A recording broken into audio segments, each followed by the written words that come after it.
The investment strategy is derived from our understanding of how financial markets work, together with the characteristics of the fund.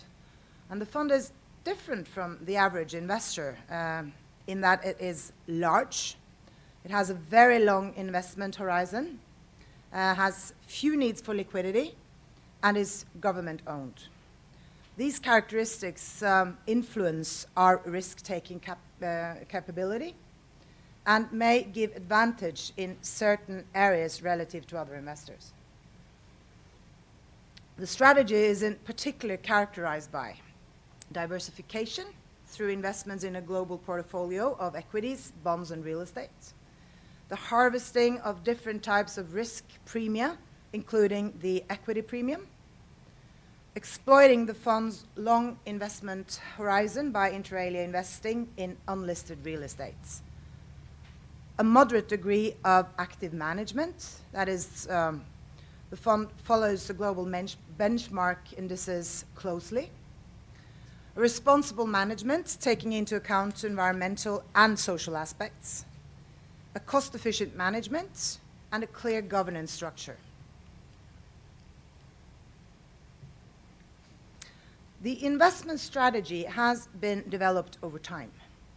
It is based on comprehensive professional assessments and on assessments of risk and return in the long run.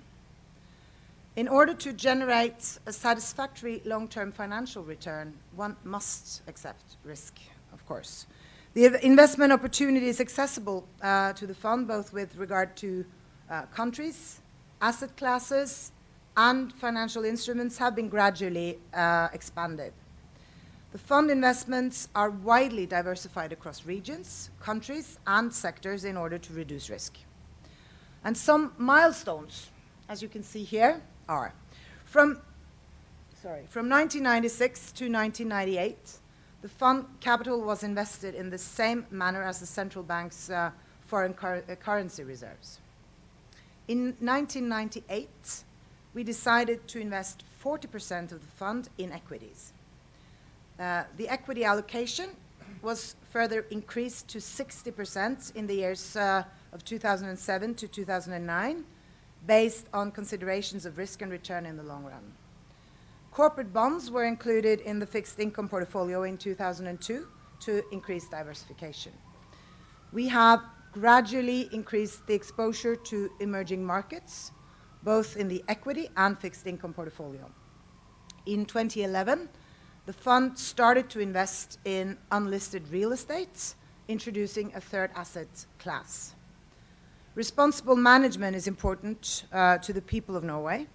Ethical guidelines were introduced in 2004, and a more integrated responsible investment strategy was implemented in the new investment mandate in 2010.